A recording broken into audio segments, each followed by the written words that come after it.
This is the Dope Black Dad podcast. My name is Marvin Harrison.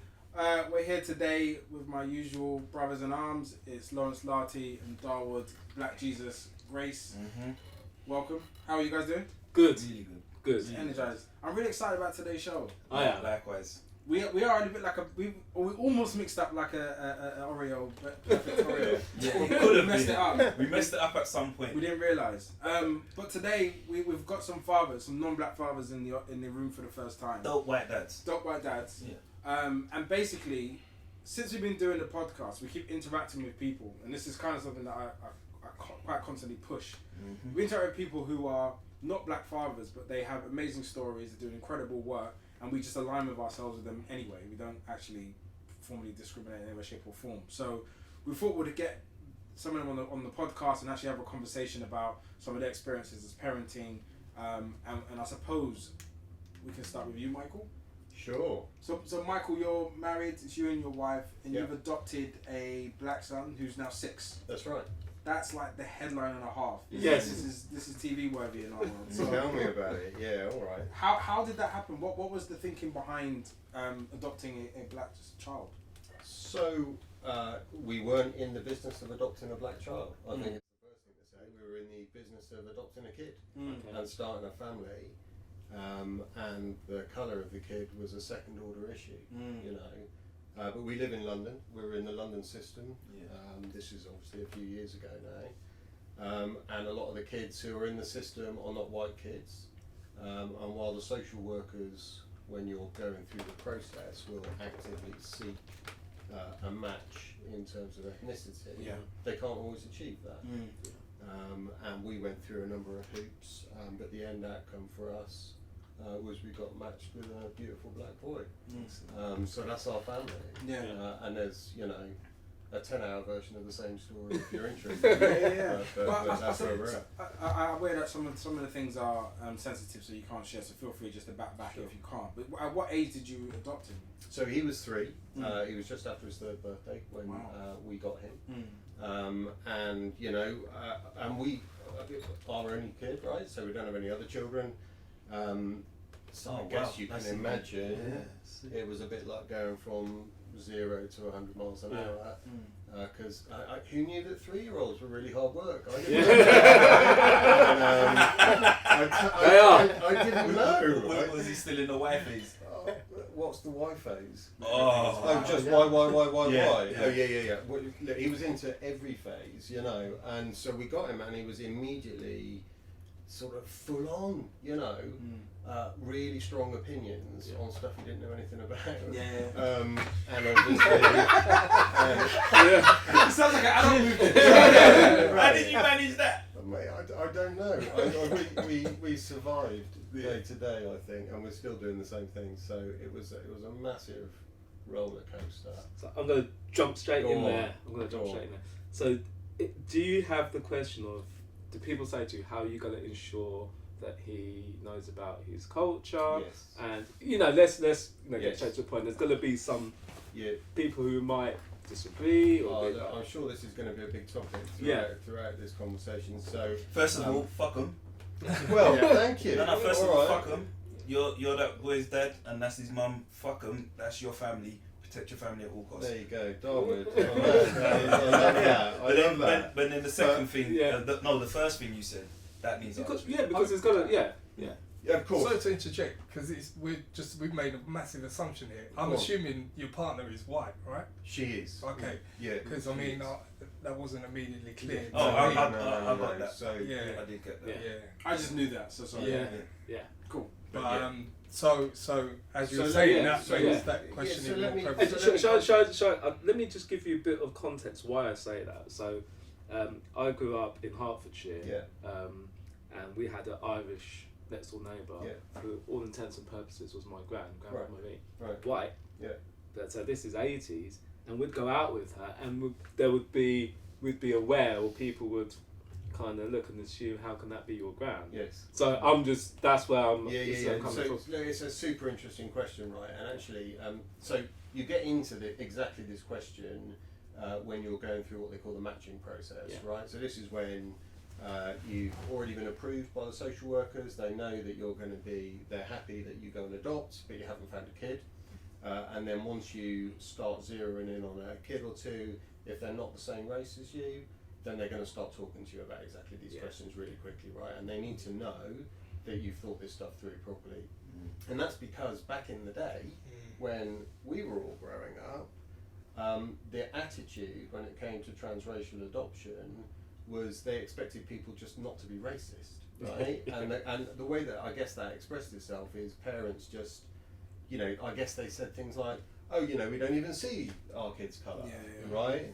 We don't regard them as any different, and that was kind of enough. That was seen to be enough, but of course it was nowhere near enough, right? Because the kid grew up not knowing what's my identity, what's my culture, where are my anchor points, all of that stuff, right? So to be fair to the system, and the system's got loads of problems in it, as you might expect, but to be fair to the system, they've learned that lesson, and so they really get into you very quickly on this. So if you are to be placed, in our instance, white family, black kid, if that was to go ahead, we had to convince them that we understood these sorts of issues and that we had a plan, and that we were committed to raising our boy in a way that gave him every opportunity to feel as anchored into the black community as he would feel anchored in our family. Now that's going to be a real challenge to pull off, right? That's one of the reasons why I contacted you, mate. Because we need some help in doing that. Absolutely. But it came down to practical stuff. We live in London, we live in a very mixed area of London. We have lots of black people in our community, in our circle, so that was a big tick. I was about to say. It sounds really good. Got any black friends? You have now. You've got some black friends. But it gets to really sort of basic stuff. They're like, so what food are you going to give this kid? How are you going to make sure that this kid has got some sense of their heritage, their culture? Where are you going to get your kid's haircut? I mean, one of the social workers said that to me. I said, well, luckily I've got a Jamaican barber just around the corner. I'm going to take my lovely boy, I'm going to sit him on my knee, and I'm going to ask them to cut his hair. And it's no more complicated than that. But they really want to know that you've thought that stuff through. Which I think is fair. I 100% think it's fair. Yeah, absolutely. I'm very supportive. There's something in what you said about that statement, I don't see colour. Like, until the world, or until aliens come down and that everyone sees colour. Of course. So even though I know that the intention behind that statement is well intentioned, it's absolutely the wrong thing to say. Definitely correct. So, and I think people have learned that, but it took a bunch of mistakes and drop balls for people to learn that. And there were a bunch of kids who were placed in transracial adoptions who didn't have the benefit of that wisdom, right? And they struggled as a consequence, One of the legacies of it, of course, is that the system will absolutely try and place kids in the same racial ethnic background. And I think that's right, actually. I've got to say. If it can be done. I think that's right. But for one reason or another, What was the fuel behind adoption? Was that you couldn't, or you decided you didn't want to? Yeah, it's, for us it was a slightly complicated story. When we started out thinking about a family, we were very open to adoption from the get-go. I think neither of us felt massively like we needed to pass our genes on. Lots of people do. We didn't really feel that. So we're influenced by Madonna. Not massively. Hey, but it's a perfect question. Absolutely right. Is this going? We're going to get them all out early. Push me to the real end. Might as well get a black baby. Angelina Jolie? They're both heavy divorce whisperers, and if I could ever find my way.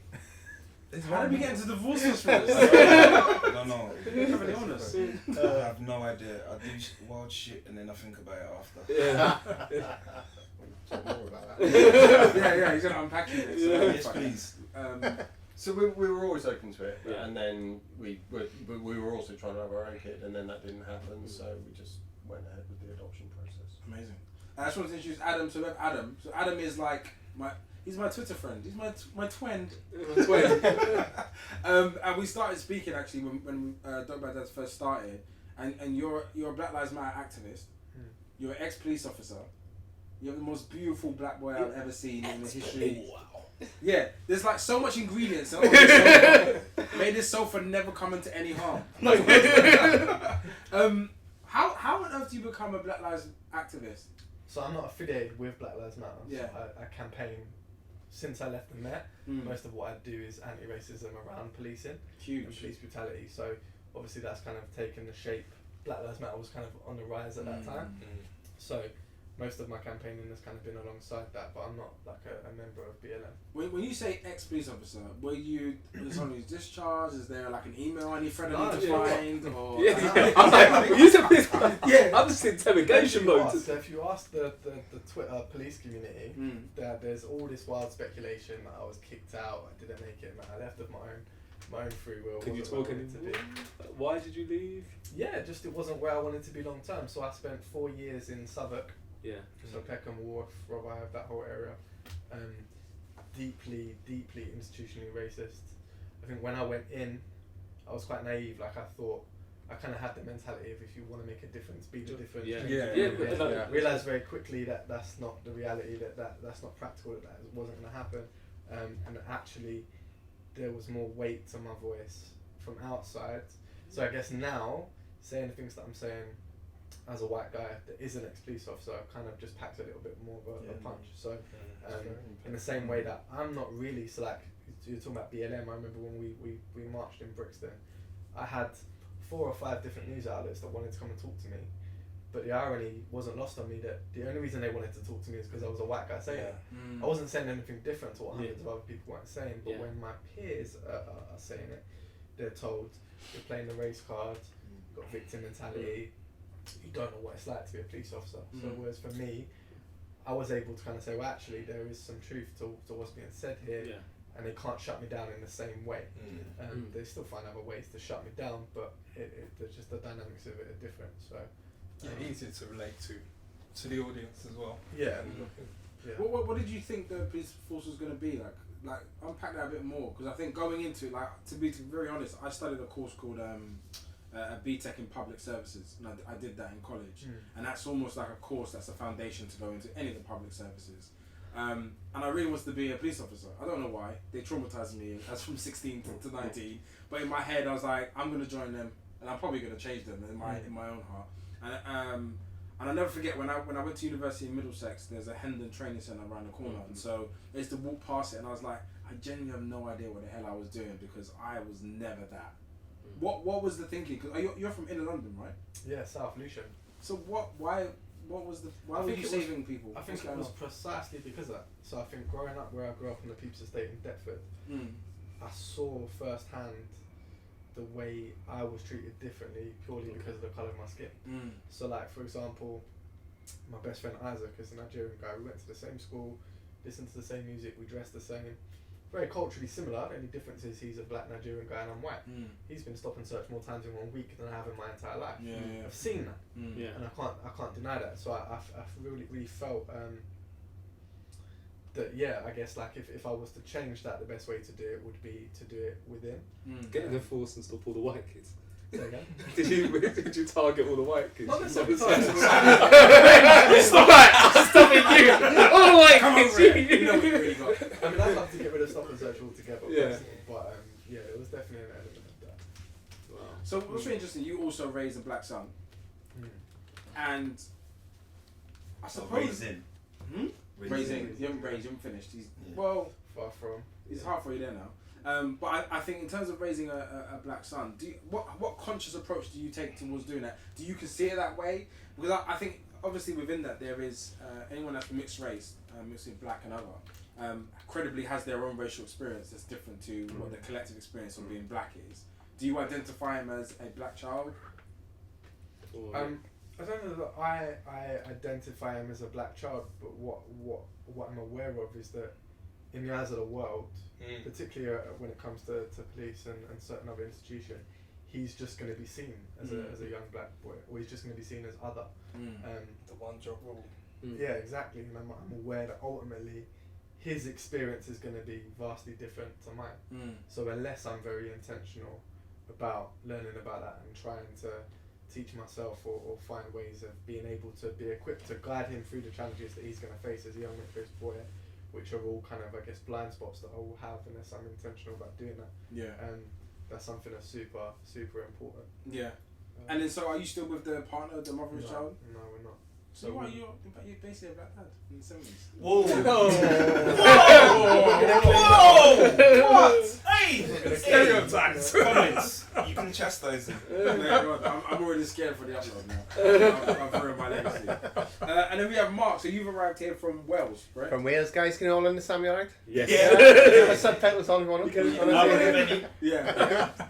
Where's that Gavin and Stacey? Is that where that's from? Nah, it's a place in Wales. It's a beautiful place.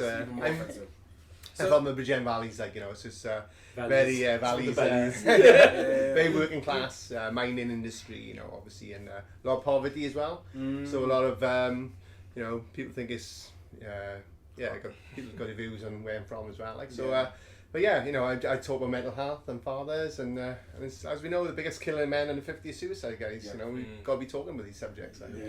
So I'm just glad you've asked me to come on tonight. Yeah, because what's been interesting about you is that you actually don't have a black child, so you're the odd one out. We'll draw a line over there. But what I did find really interesting is your story is one that we've come across in our group in terms of depression. And being with someone who suffered from postnatal depression as well, and trying to manage a family under that basis, but then also being working class, and being from Wales. I think Welsh, in terms of a culture and as a group of people, get marginalised. Also, their language gets edged out. So there are similarities in terms of like what versions of oppression there could be. So I really thought it'd be just interesting to hear more about your experience, because I think one of the big questions we get is like, why dope black dads? And we understand internally why we're together and what we're doing, but there are groups that we have a lot of similarities with. I actually watched a documentary on BBC 3, which was about working class white men in Manchester, and it basically was just showing this very dark picture of ultimately a hopeless experience. There was nothing to look forward to. They were raised up in generationally poor houses. There was no education. I think there was a mother with 4 kids. Out of 4 kids, one was working out of Manchester, one had autism, one had broken both of his legs, and one was earning for the whole family and all of their kids. And he had literally, they were just like, we're just doing the best we can, and they were focusing their energy quite often on football hooliganism. So they were Man City fans, and they were just channeling their energy there.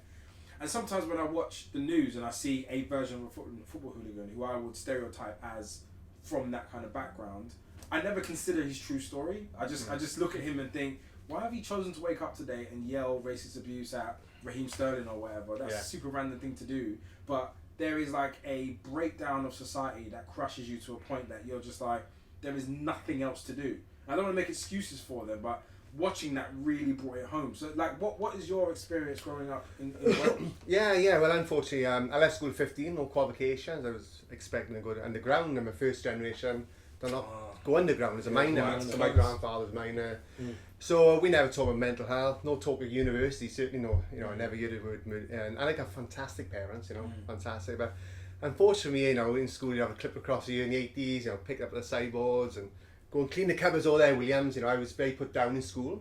But luckily for me, I'm a youth worker as well now. I was a youth worker. One guy said, look, don't listen to what anyone says, you can do whatever you want. And I want to represent my country and different things. But so a lot of good self-esteem from the youth club. That's why it's so important. Why are youth clubs? Your country. Well, I represent my country in pool, snooker, and I play football and different things. But what it was, what I found, like youth clubs today, It's a fire alarm, so we're actually on fire.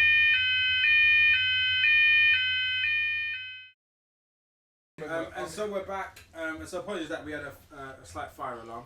No big deal. Someone fired. One second. And so we were talking about you, Mark, in terms of being from Wales and what that was like growing up, and kind of how life growing up has similarities to just how tough it is, really.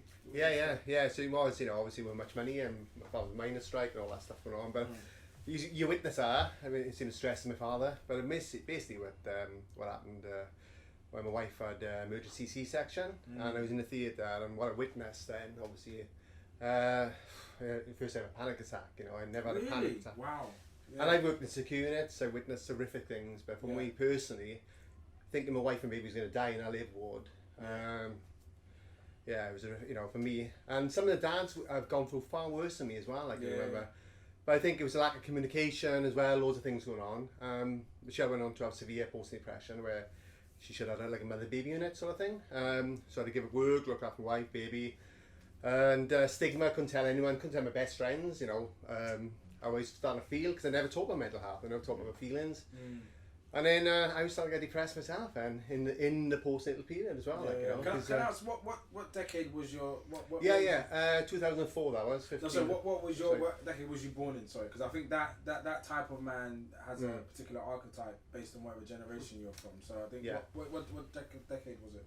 That my son was born. That you was born. Oh, I was born in I'm 74. I'm in the 70s. Yeah, so very much. How to put it. Try to put it nice, kindly, try to man up, if you got a problem, get in the pub, never talk about anything. That's into the pub, that's fantastic. And it was just like, for me personally, in our year, I was financially, I would give up work, money worries, a mortgage to pay, so a lot of happening in a short space of time, man, so, but then I suffered on, and I had a breakdown a couple of years later. How long was you managed to sustain for before you realised that you're just not doing very well? Well, it was another thing happened. My grandfather had dementia. My father passed on. And I remember I was diagnosed with cancer. So there's a lot of things, a lot of traumas I hadn't dealt with in my life as well before that as well. And eventually now I was physically fit. I was doing a lot of, sport, kickboxing, all that stuff. I was very physically fit, but mentally it was impacting my physical health. Pins and needles around, all that. And eventually I'm glad I had that breakdown, because I was starting to get suicidal thoughts, and then made a plan to take my life, but it was a case of like a lot of men. Do you know what? It's really interesting, because I've spoken about it in previous podcasts about my wife found it really tough after our first child was born, and the thing about you having a panic attack. So my wife had an emergency C-section as well. My dad's got dementia, so a few similarities there. Definitely. But the thing is, when they talk to you, when they put you in for the C-section, and they say that basically your partner could die, and no one can prepare you for that, because we're going through they're reading everything out. I don't know if you can remember it, but they're reading everything out. When it's emergency, and they say, and there's emergency now. What is and emergency? they say it's a possibility of death, and you're like, what? And I think I was too what's the word? It hadn't really sunk in for me to have a panic attack. So I was like, this is our first child, so the information's just coming like that. And so I can see why people would have a panic attack, because if you hear emergency, wife, baby, death. you know. And it happened also so quick. Probably same as yourself, really quick. Just all of a sudden you're expecting this wonderful feeling of, and then cutting the cord. All of a sudden the doctors come rushing in, the theatre, rush to theatre. They called me, so there'd been some complications, and I'd gone home, and they said, go home and get some rest, and we're going to induce the next day. So I went home thinking I'm going to have a nice sleep. I got a call about 3:30 in the morning, that get here now. And I said, don't do anything without me. And they said, get here now. So I was like in the middle of Grazing Road, trying to hail down a taxi like a madman. Luckily got a taxi, and it's like, to the hospital, and just again, straight in. But I think for me it happened so quick, it was the adrenaline. And then it was after, it was a bit like, wow, did that just happen? I think that's the first time you probably consciously know you cannot help your wife. It's quite a difficult thing to see. My wife wasn't well either, but it was a thing called preeclampsia, which is more common, but it's still quite a scary thing. And so they induced her, and it happened just so quickly. And I just remember sitting there just thinking, like, this is the first time I don't have an answer. I'm hoping, and I've never lived in a hopeful space before. I'm not particularly religious, so when it was like, we're going to induce her right now, and then actually her mother was with us, who's also a doctor, and I was just like, I genuinely don't have any role. I was sitting there, and I was just like, I don't feel a part of this. I had my own things that I was going through, but also just very aware that my son was coming. And to be honest, I don't want to critique hospitals, because I appreciate they probably have a process, but we had a conversation about one of our dads suffered loss through stillbirth. And he was just talking about the information and the flow of information just wasn't helpful. And I think what ends up happening is they push you through kind of like a checklist of what they expect or think could happen, but they're not connecting with you on what's happening and saying, right, we understand these variables of what you need to hear, what you need to see, so we're going to talk to you differently. It's just one way, boom, bam, bam, bam, bam. I'm always like, give it to me in layman's terms. I don't want to make you speak. I've got to add this. I think the one, especially when you're feeling helpless, but when your wife's going through something and you're in a hospital, and it's easier to say this in hindsight, but remaining calm and making sure that whoever your caregiver is in that moment is mindful that they're not just doing a procedure and just throwing it at some person they don't know. You have to almost make sure that they are present. Yeah. Well, they were saying that a lot of black women are dying in hospital from incorrect treatment because they're doing things that are not measured based on African bodies. They're based on European body standards. And so people are dying with whatever anesthesia or just the aftercare. They're not listening to. They believe that black people have a higher pain threshold. So when they're saying it hurts, they're just like, you'll be fine. And it's not just white. I think it's like a lot of black nurses and doctors saying that you'll be fine. You can just. It's a breakdown of communication as well. And one thing that I learned, especially through loss of, like, so my wife had similar experience we're talking about. My daughter was born £1.10, literally you hold her in the palm of your hand, and it was roughly around 6 months. So she was just 3 months early, and when she was born, it's like we just didn't know. And literally going through that sort of neonatal unit with all the incubators, and then seeing like incubators disappearing literally overnight, you know, and that child's not there and the family's not there anymore. Going through that experience, and then you being the lucky one. And then later on, going through that same experience again, but then the stillbirth. You know, what I kind of learnt was, in retrospect, you've got to continue questioning, even though that they may be medical professionals. They don't get it right all the time. You know, and unless you question them, like now I know through the last through loss, the questions that we should have asked to get the correct answers. But you know what, like and I said this in the group, like when you're dealing with certain hospital professionals and what you said is absolutely right, but just bring out a notepad and a pen and start writing down their answers. As soon as you do that, they're present. This is why I'm saying, like, you almost, like, you had the panic attack, and maybe we need to talk about how to prepare ourselves so that we're breathing or exercising, like in the antenatal period. And to do stuff like that. But it's also the helplessness, just to make sure that whoever's there, because then they check themselves and they make sure that they're doing a better job. You gotta remember, most of these professionals, and it's like when you're at your job, repetition, it almost breeds like being lax in your work. And like in any health and safety course, they always tell you that being lax is what causes the accident, because you're being repetitive. I think back to this thing about questions. We were my wife always asked lots of questions, and our daughter was a month early, but I wanted to bring her out so she came 4 weeks early. They wanted to bring her out at 6 weeks. Wow. And we said, this is only through the benefit of NCT, because they said that National Childbirth Trust. So we had that before, and they said you can always ask questions, you can decline. So they were ready to bring Maya out at 6 weeks. She was only like, she was £3, just under £3. She was small. So she was really small. So at 6 weeks they were getting ready, and we're like, does this have to happen now?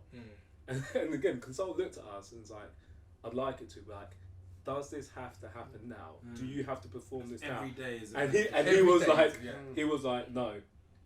So we're like, okay, we don't want it to happen. So then it came down to a month now, and we were still like, oh, and we asked, does it have to happen now? And it was a bit more serious, we could tell. So from the first time, you could tell they were like, we want you to, it's a medical procedure, we'd like to, but they weren't insistent. When it got to a month, they're like, and then I'm getting a phone call, and they're like, get here. It's a lot different from get here right now to we can give it another week or so. But again, I wouldn't, unless I'd had some conversations, I wouldn't have been asking those questions, because I'm like, you're the professional, I'm in your hands. I'm trusting you. Blindly trust. And of course, I'm trusting any professional. If someone's calling yourself a doctor, pediatrician, I'm trusting you. I don't know. You know, And years ago, it was even worse. Like what you were saying before, the attitude was just like, you know, that's they're right, we're wrong. Whatever they say is But how do you deal, like, because you had you got to a point where you realised you was depressed, so how did you turn it round? Yeah, well basically, I was working in mental health. There was a lot of young suicides in Bridgend, unfortunately. I'm a youth worker and still that. And basically, I changed my career. I still didn't get the help because if I go to the GP, it'll be on my records. I won't get another job and all this stuff. So when I had my breakdown, community mental health services. Breakthrough, exactly. Breakthrough. Like that's what I should be saying. Yeah, he's right. But give a guess what I was actually diagnosed with at 40 years of age. ADHD. Really? Wow. I've had it all my life. And it is real. People think it's a myth. You know, it links with dyslexia and all those other things. Yeah. So you can imagine in school, you know, I was so hyperactive. You know, 45 now. I'm trying to calm it. But so I've had that before I became a parent. Like, you know, I'm self-managing my disorder. You know, just trying to cope with everything going on. But that's the one thing I'm going to change the thoughts. So I'm going to. But what I will say is, guys, is that PTSD is an anxiety disorder, either witnessing or experiencing a life-threatening event, you know.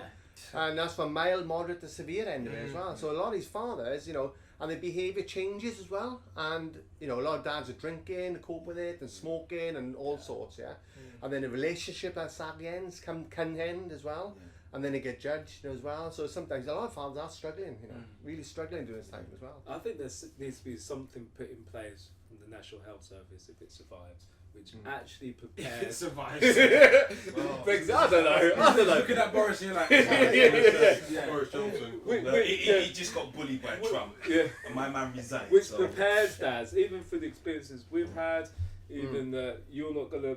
Well, you might go through, not going through, you know, what we've been through in the hospital, to actually prepare for the kind of mental strain it has on you being a parent.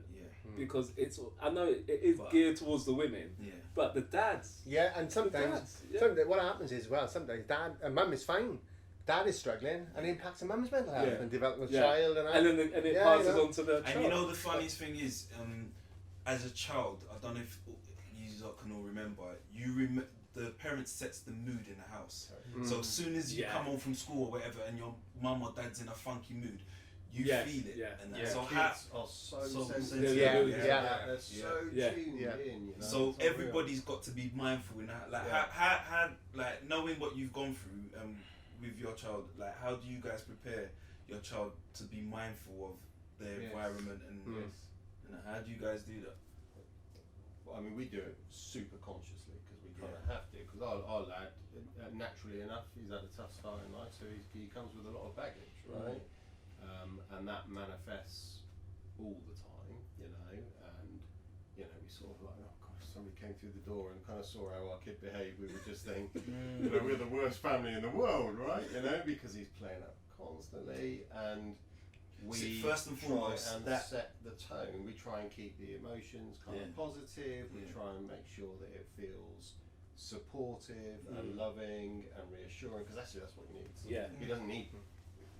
Maybe he doesn't need boundaries. Maybe he does need discipline, but he can't take it at this moment.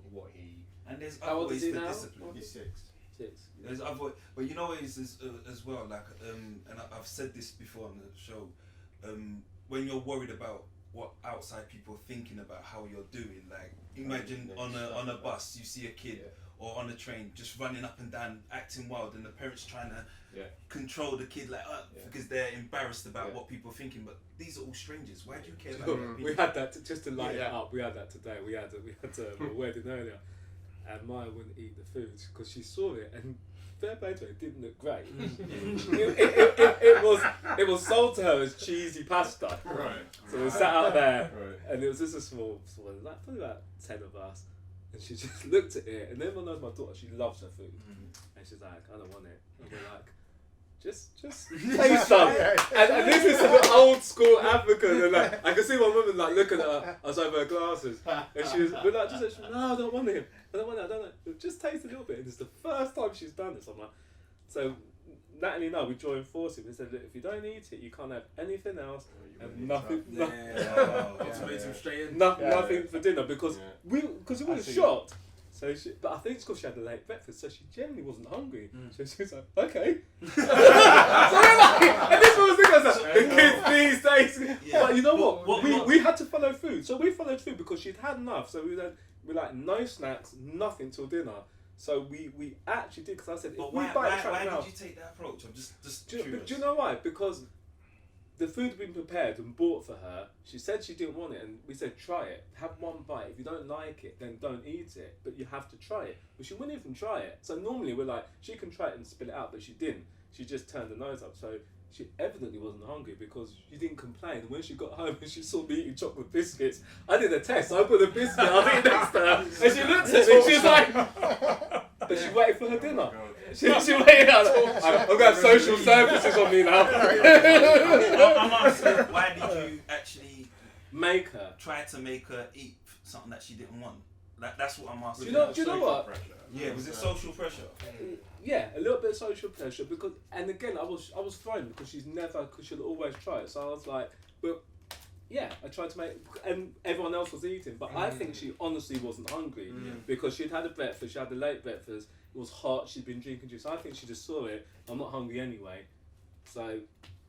This is the mindfulness that like I'm trying to make sure I engage myself in, like with my sons, like just not feeling pressured by other forces and making mistakes that have short-term fixes but long-term damage. But after we forgot about all the parents looking at us, she went off and played. She was happy enough. She's like, Daddy, she was like, so we're like, you know what?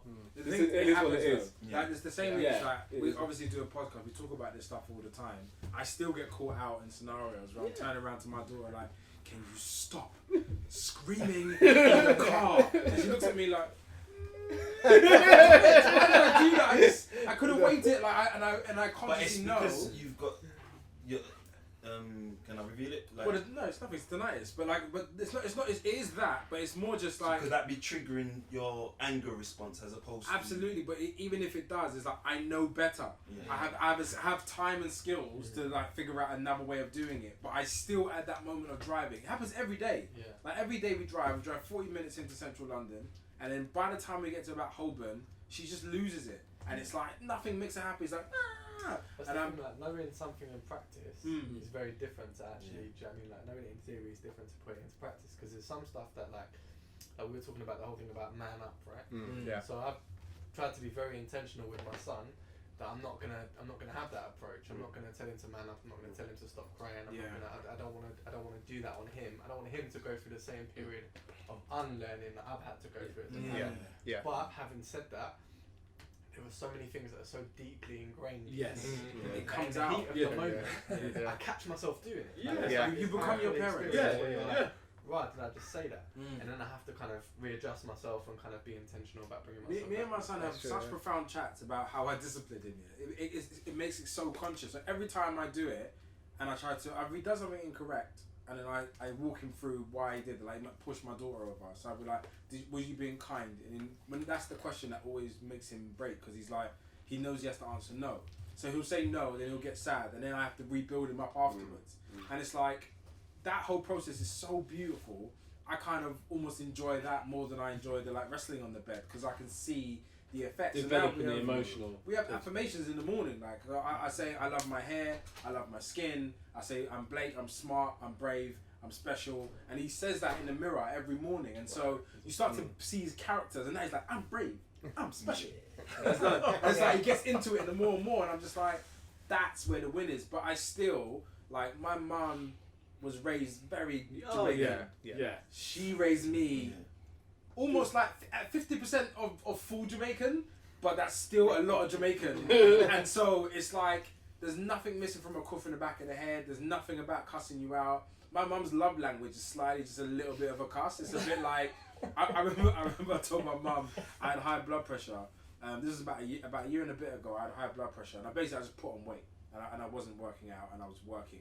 And I was eating badly. So I had high blood pressure. I was like, right. So I rang my mum. I was feeling a bit soppy. I was like, Mum, my blood pressure. She's like, I knew it. You don't rest. I see you out there. You're doing this. And he goes, I was like, where's the sympathy?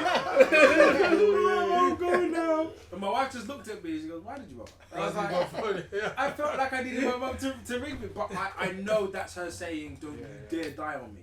Don't you dare get sick on me. Like you better rest. You listen to me when I'm telling you." Because I don't listen to my mum. Like I'm very hard-headed, and everyone knows it. So it's like one of those things. But those lessons from my gran, I can hear my gran in me now. Yeah. Like when I turn around and I snap at him, it's really difficult to program yourself. Yeah. But you know that heat of the moment reaction, and this is what I've been saying to myself and to others. Like there's a feeling I get when I'm about to snap.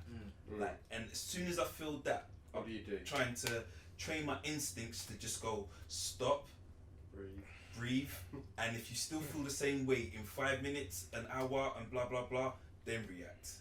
And I've been trying to just program that. So therefore, I'm having instead of just reacting, I'm having an internal thing and like blah blah blah. In fact, we did a podcast, and if you are smart, go out there, you will see it. Where I actually do this. Someone says something and it triggered me. I clenched my fist, and I just and then I had this. You sat there for an hour like that. Dialogue. With my ego, like just and I've been doing that like with my son, with my son's mums, like just making sure that like I'm just freezing in that moment, because it's like even though it's tougher on me, it means I'm not doing external damage to someone else. I do flop every now and again. Well, but everybody does. Because it feels.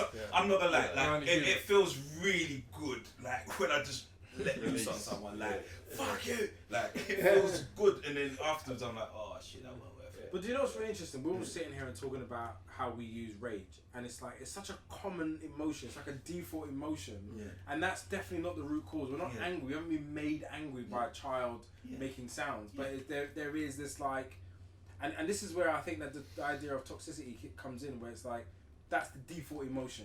Is that if I'm embarrassed, if I'm hungry, if I'm tired, I just get angry. And I think it's really hard to unlearn that, because I've used aggression as a very sophisticated tool to get things that I want, to bypass certain interactions. So now that I have to actually be a human being and be compassionate and thoughtful and mindful, like it's such a conscious thing. Like I've been trying meditation this week every morning. So I do meditation and I do yoga, it's just 10-minute increments of both. And today I got up and I went on my phone for 10 minutes. Then I tried to meditate. And my wires were just like, you can't I couldn't come down. And I got so furious with myself for breaking my own practice that I just invented 4 days ago. I was like, this is so ridiculous. Why can't I control this?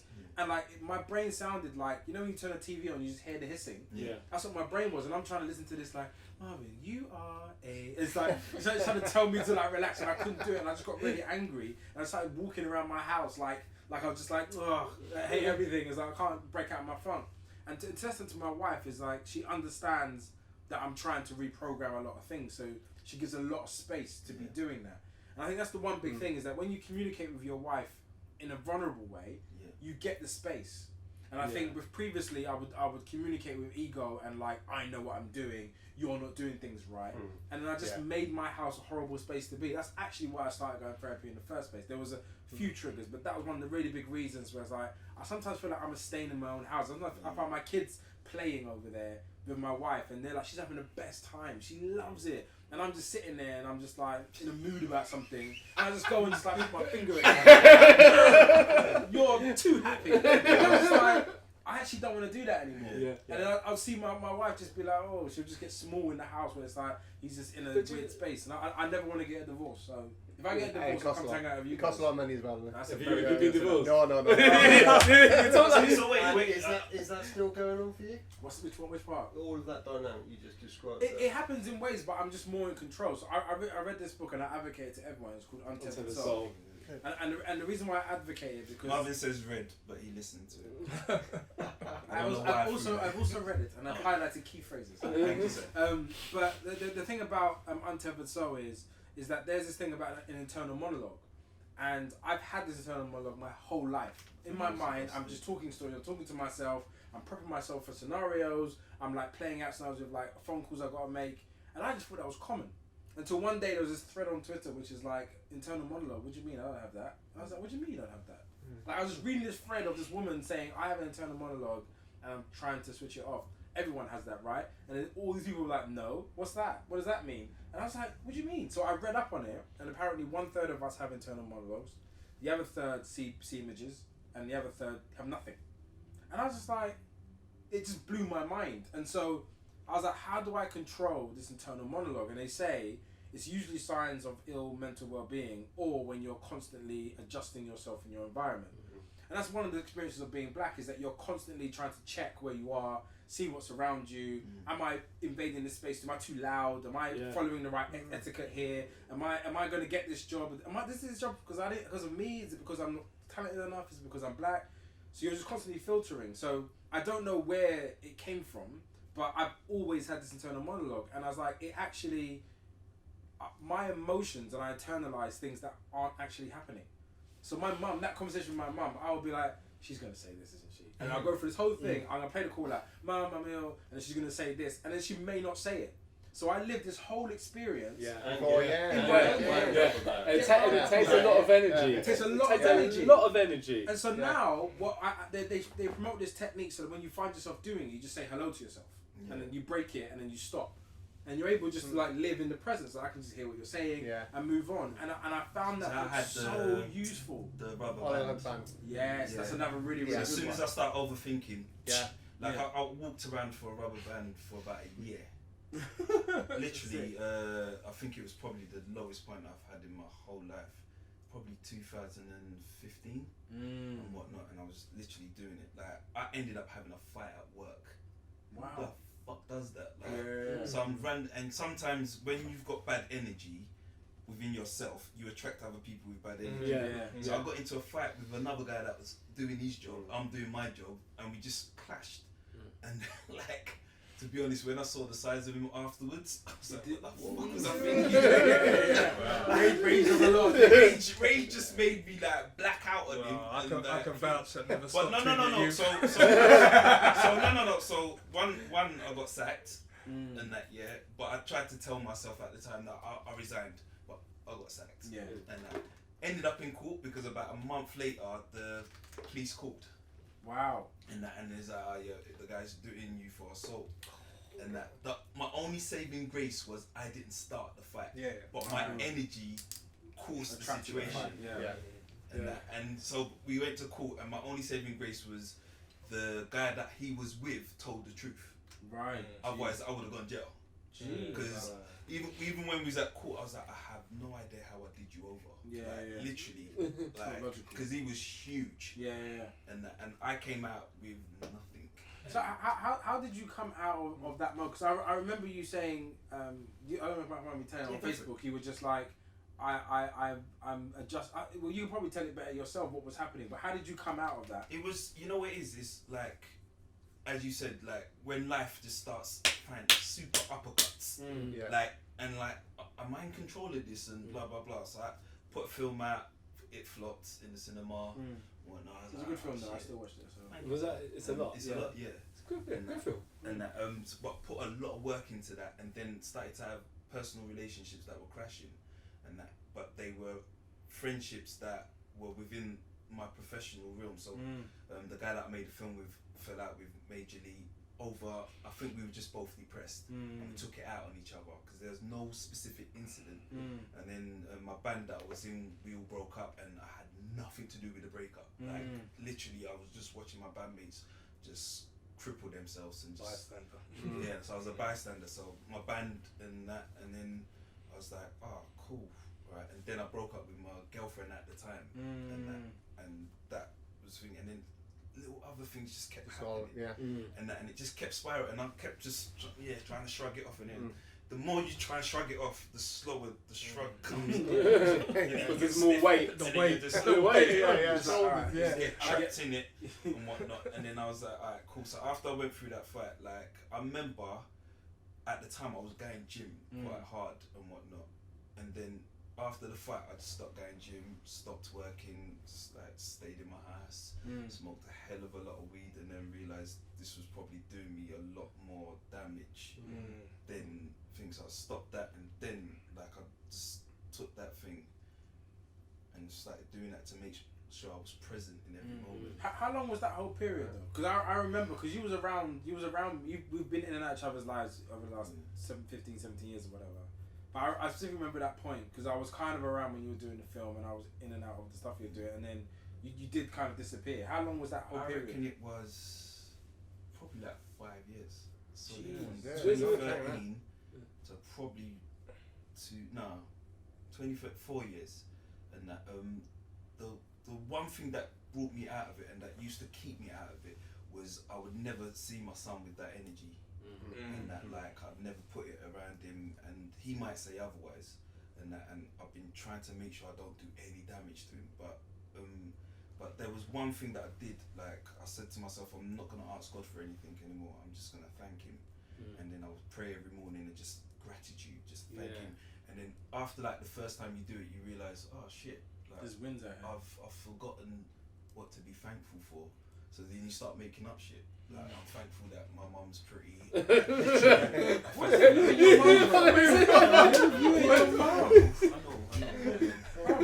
gonna have a real indictment. Make it up. Yeah, but then I was like, thank you for your mum. Thank you. But then I started to send people apologies. As well, and then like literally went out 2017 and whatnot, was having a time, really good time, was in a good space, and broke my leg. Yeah, I know. I don't remember that. I saw it on Facebook today when I was trying to find a picture for this House of Common things we were doing, and I was just like, when the hell were you in hospital? And why are you holding a random white baby? Can you explain that? Oh, that's Jack, the guitarist in my band. Okay, cool. So he came to visit me when but throughout that whole leg break, from the moment it happened to think, like I was happy. That's probably like the happiest I've ever been in my life for a sustained period. And I had a broken leg. Like did not complain once. Like found so much. Anytime anyone would ask me how I broke my leg, I'd make up some super wild story. Like people ask you how old you are. Yeah, no, worse than that. People would ask me, the first time someone asked me how I broke my leg, I goes, so I was walking with my girl in the park and I saw this hedgehog and he was eyeballing my chick. So I said, what's up, fam? And whatnot. And the hedgehog thinks I went to move to the hedgehog, but the hedgehog moved kung fu. And here I am. Like had wild stories and like. But it's not true. You know what was happening was, and there was this other thing that I was mindful of. People would see me because I had this metal brace on my leg, so it wasn't even a thing. Like it was a serious break. I broke it in 3 places. And people would see me and go, oh, and like, have that empathetic sympathy. But I'd be like, no, don't give me that energy. Like I don't want to take that energy, and I would push it back on them, and then start talking about other stuff. And then when they realised I was happy, and then like I remember my friend Fabian goes to me, I've never seen someone heal themselves, and that. But literally, like even the drug they put me on Tramadol. Super addictive. But like I came out of hospital and whatnot, and I didn't have a good experience in hospital because anytime they gave it to me, like I would stay awake all night and then I could hear voices and I was like, that's not good, I don't want that. So then when they gave it to me to take at home, but I read the side effects. Yeah. And I'm reading it. I'm reading it and I'm like, oh, okay. And then it says that it may affect your erection. I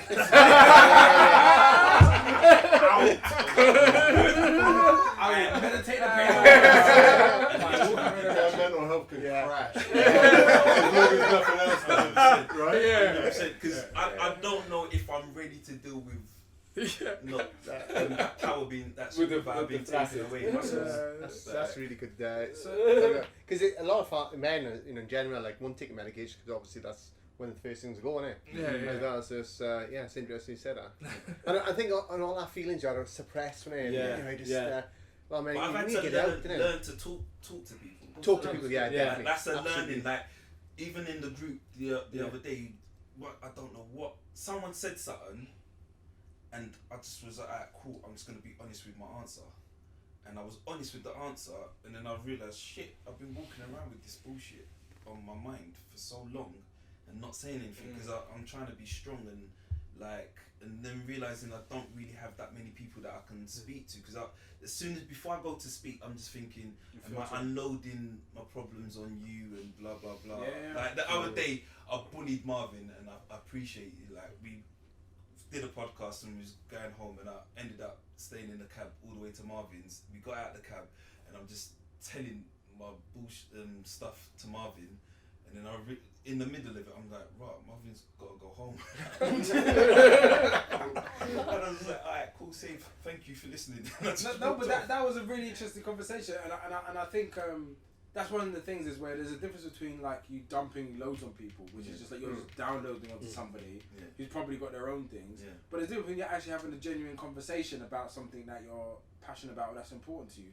I think that's one thing our group does. It's like if it's real, we talk about it. If it's just your ego dumping, it's like, no, I don't So what did you do before this group? Because this is kind of what I'm intrigued about. Because this is a super unusual conversation for a whole bunch of blokes to be having, especially when there's some people who just met each other. It doesn't really happen in my experience. I kind of suppress the conversation, or there's a few people in my family I'd speak to, but I've never been as candid as I had in the group. Because and it was really interesting that we talk about a few topics and you think it's just you, and someone will say, I was feeling like that as well. And one of the things that I say was like the amount of sex, and I was like, whoa, I haven't had sex for quite a long time. Well, I wouldn't have said that before because you want to be like, my wife's just now. Yeah.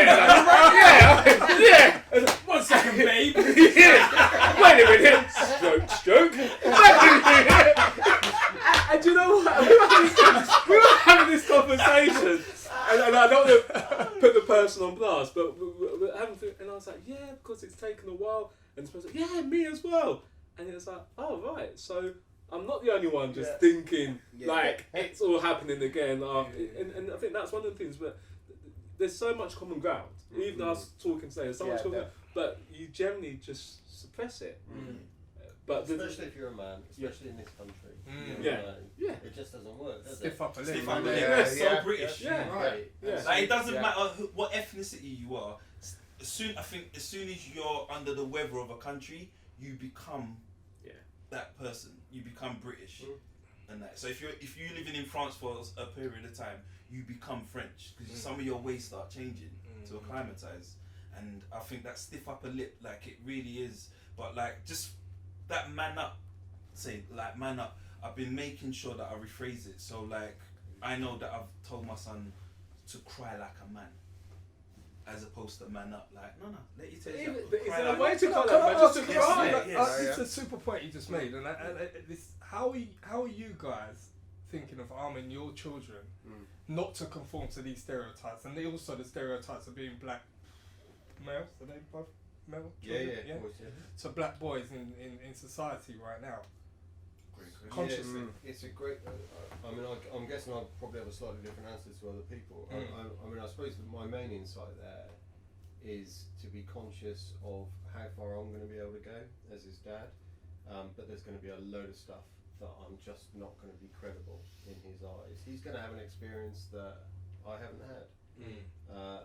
There's going to be aspects of his experience that I'm going to really struggle to empathise with, no matter how hard I try.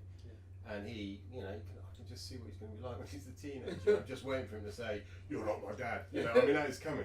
Obviously it's coming, and he's going to feel that quite deeply, I'm sure, at times. I swear, there's a way you can.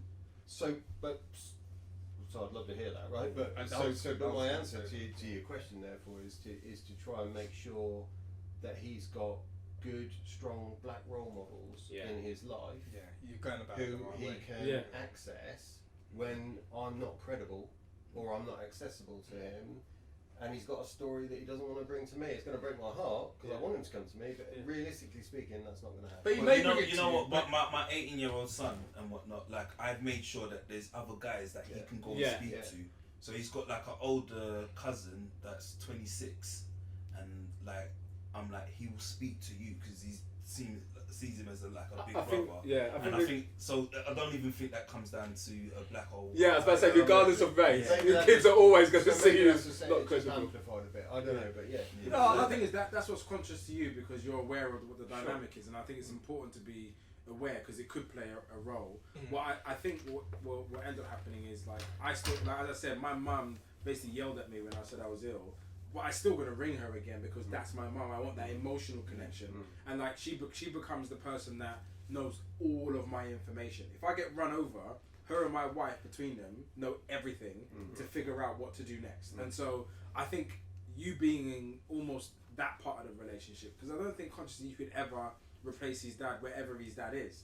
Even in his own mind, he believes one day he may run into him or whatever. I don't know the scenario, but he holds him in a particular space in his mind. What you become is a guardian of somebody's spirit, and I think you can build and protect that, and that's what you're trying to do. You're trying to build his spirit and protect him, because every time he misbehaves, it's because he doesn't feel safe. And that's not necessarily about the environment you've created, it's about the journey before he got to you. And so when he starts to feel safe, and that just takes consistency, it's a time issue. When he starts to feel safe, you will become a resource. And I think the other good thing about you is just by taking this in terms of how you present yourself now, he'll take things from you, and when he's designing his idea of masculinity that you may not even be aware of, you never be consciously aware that you're doing that, but how you sit, how you communicate, how you go high and how you go low, how you address challenges. So he'll pick the pits that he likes, and then he'll look for a black version of a man and see, like, he might even look at a Will Smith, he might look at a rapper and be like, I like that and I like this, and he's gonna make himself a human being. What you're there to do is provide that balance, that balance of who he should and could be, and an example, because he'll be taking, like all of our kids actually, they see how we act in situations, social situations, how we manage our anger, they see us cry, whatever, and they will see, and that's all they're doing, they're modelling on what they see. So, which is why I love your point about being as intentional as you can be, as much of the time, whilst recognising nobody's perfect, right? So you can never get there all the time. But if you are intentional as much of the time as you can be, and you're kind of sophisticated in how you think about that, and you're thinking as much of what atmosphere are you creating, as well as what are you saying and how are you behaving to people, because as you were saying earlier on, kids are super sensitive to atmosphere, you know, and if you can be as intentional as you can be around all of that sort of stuff, then you're doing the best job you can do, I think. I'm gonna say this to you as well, like I can actually feel the love you have for your son. He is your son. That conversation that you're not my dad, and that don't mentally attract it. Yeah, it probably would never come. No, it will. It may not. Let me land. Just before we go off, and let me land. You are actually spiritually his dad. Yeah. Whatever space it, and I think as long as you provide a safe space for him to come back to rest his head at, you'll be fine.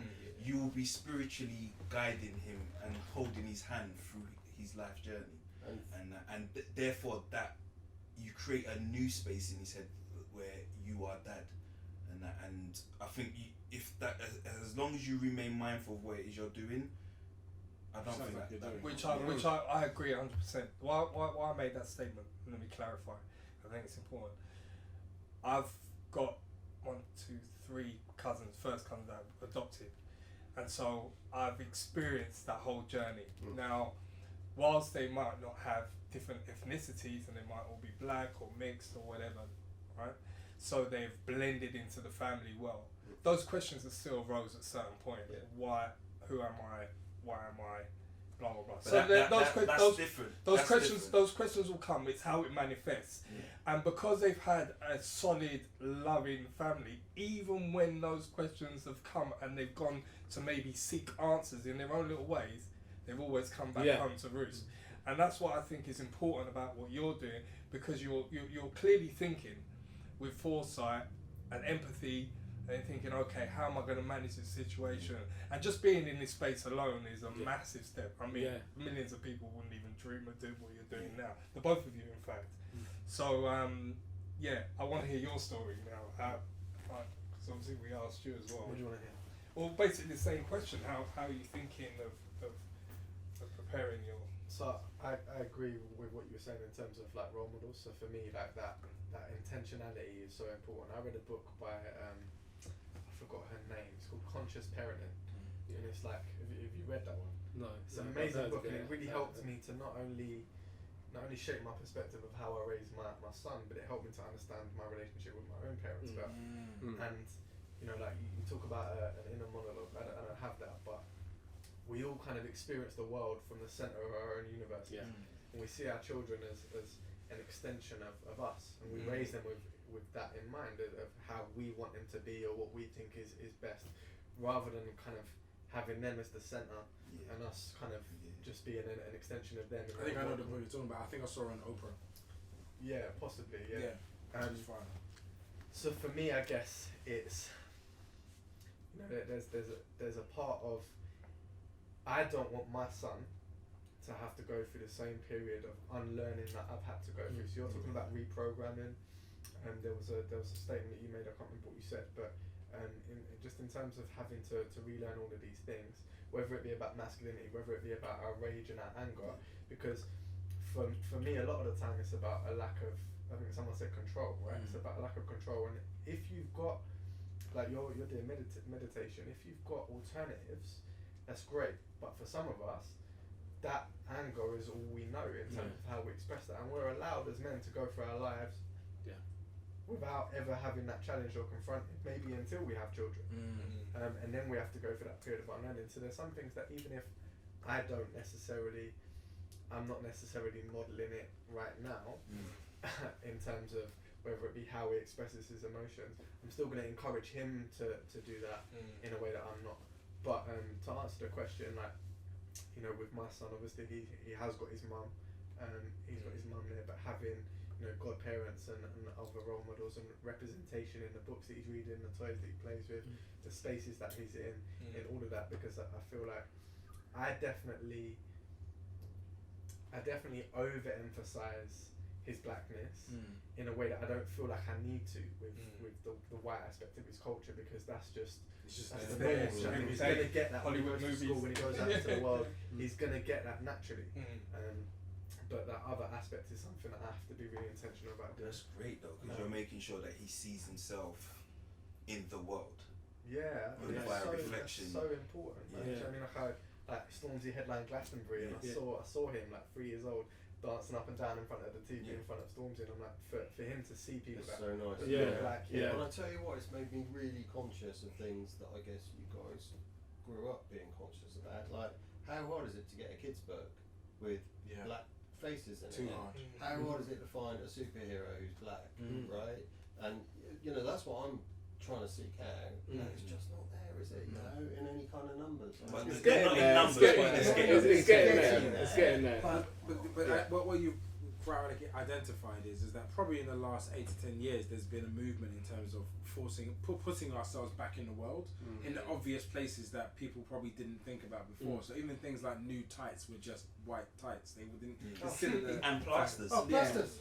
Stuff like that are very, very basic and everyday. But now black business people are just saying, or actually even some corporations are just saying, we realise that there is a market here, and if we don't cater to them, they'll fall in love with another brand and we'll be out of business. So there is a very much awareness of all the things that don't exist, and we had the thing about I don't want to go into it, but the Disney and the Ariel representation, and I think that's very interesting. The passion in terms of rejecting the idea of having a black Ariel because it's a white character, and it's like what that means to people. And but so it wasn't originally. She was green apparently. In the Danish version of the book, and she was quite evil. And she's very but evil. the mermaid narrative actually started in Asia and Africa.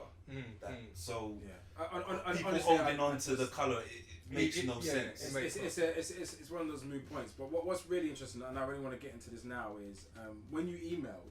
And I'm gonna be very honest. When you emailed, I put your email to the WhatsApp group, so I sent it in, and I was like, look, this father's got in contact. So just in terms of context, so we set up Dope Black Dads, and the biggest unifier of us is obviously that we have kids, but also our experience in terms of how we receive our experience in Britain, which is usually race first, whether we like it or not, has given us all a very similar stain, and so we unified under that experience and said, look, we're going to get together and be dads who understand each other's experiences. So when we see on the news all these triggers that happen, or Raheem Sterling or Danny Baker or Liam Neeson, all these things, we get it. And so if we want to discuss it, we can discuss it without someone being like, that's not racist, what are you talking about? It's just a guy. And so and what that does to you after a long period of time. So we created this space for us to be safe and be comfortable. You've come along and you've put a really important and interesting challenge. You've posed us the question, even indirectly, you've done it purely, but you're saying, I'm raising a black child, I need help, can you help me? Now, logically, if I met you at work and you were like, yeah, I was adopting a black child and I need some help, I'll be at your house that weekend, I'll be like, absolutely, let's do it, no questions asked. But when you've created something around the identity, you're like, I want to be mindful of what that does for everybody else. And I hope I was. Yeah, because you said, no, you were. You were. That's what I'm saying. That was one of the first. So listen. So let me get there. So I what's really interesting is there was a varied amount of responses, and they ranged from absolutely we should help, we should bring him to all events, we should talk to him, we should see how we can help. There was, he could be a plant, so he could be a journalist who's just curious about what's this dope black thing about. Are they some sort of radicalist group who are like anti-white, so let me try and find a way in by proxy to get in resources. It was like, can you be in the WhatsApp group? And I think ultimately the answer was no, but we do so much in terms of releasing information that you probably would get as much information externally anyway. Then actually the mothers, because my wife runs Dope Black Mums, and so she was like, he's like, cover blown. Give me out, Ruth. Mayday. And so my wife and her had the exact same dilemma. It was really just about how genuine is this, but also it's like we want to help because as humans, we would help you without question. But the fact that we are a group of fathers together under an identity doesn't change the fact that we want to help you as a human being. I get it. And I think that conversation actually lasted 2 days in different guises and evolved. But I'm glad for it. Yeah, no, don't apologise. Just to say, I was like, get him in. Because I wanted to meet, because one of my things was like, well, let's get him in. And I asked a question straight away. I'm like, curious. I'm like, why would you want to adopt a black child? So I'm like, let's get him in, let's have a conversation. But you've already answered that. And I think, like, if we don't help and if we don't assist, then we're doing ourselves a disservice. Because you reach out. It's not just it's a heinous crime. But as far as I'm concerned, I think the human element always needs to supersede. Like, if we're trying to grow as human beings and get past this immature race thing that's keeping us all apart and dividing the world, and that we need to start having real conversations. But the sentence was, we have to be better than our oppressors. We can't look at people and say, and sometimes we use collective terms around white people, but when we know what we're talking about when we say white people, we don't mean every white person we've ever met, we mean that person who's directed that energy at us. And so when we use that collective term, it's almost as if it's doesn't do it justice. Because I know more allies than I know oppressors. And we can't behave in the way that we say to people like, you know, we don't feel comfortable in Britain, we don't feel, ever since Brexit, this is the sentiments been going on, we see Windrush scandal, we see all these headlines that come out, and we see this like debate about our experience. So they'll just go on Good Morning Britain and be like, is Liam Neeson really going to punch someone in the head? And you're just like... Or is Liam Neeson racist? Yeah, and it's just like, I don't want to debate that shit. I don't want to sit there and have that conversation about my actual experience. And so the group's validity is very much important. Your experience is extremely important. And it's not only just because you're raising a black boy, it's on a human level, it's on a dad level. And we are connected to many dad groups all over the country. So it's never a divide, but it's just we never consciously asked the question for a direct specific response. It's always just kind of like, then the question led on to if somebody was LGBT and they were a trans man, would we invite them in the group? Like, well, yes, we would. And like you start to build a consensus and an understanding when it becomes real, because hypothetically we could be like, when someone says a white father's adopted a black child, we could envision the football hooligan who's probably called me the N-word 1,000 times in my head and think he's doing it for kicks. Certainly, you could also think about Charlize Theron, who has adopted a boy and turned him into a woman. I don't know the. I don't think she turned. Well, she didn't turn him, but she's dressing him as a woman, and the reason why she just dressed in her according to what the child has said. But this is where it becomes in principle, if my son said I want to wear a dress, I let him wear a dress. The problem is that there is unknown variables when someone from outside of our race adopts somebody, and how conscious have you input that in versus reacting to. I don't know her. I don't know the conversation that led to him wearing a dress. What I'm saying is, it's a question mark for me, because if you are, this is why I would never raise a white child voluntarily, because consciously I don't know how to filter the other side. So this is why we have so much respect for you, because I just wouldn't do it. From my experience of being black, it's already so taxed. I'm not adding another tax to my experience. I'm trying to remove taxes, not add taxes. So for me, when I look at Charlize Theron, I respect it on a human level, but I don't know the methodology that she's approached this with, and I think maybe Sandra Bullock has done the same. Sandra Bullock, that's the one I was thinking of. Yeah. Yeah. So it's happened. It's happened on more than one occasion. I don't know if this is a Hollywood trend. I don't know if they are supporting him as a black person, raising him as a human being. I don't know what the ideologies around how they're raising him. Didn't Sandra Bullock I have a do it question. after that film she did? Was it The Blind Side? Blind Bird or something. I The think, Blind Side.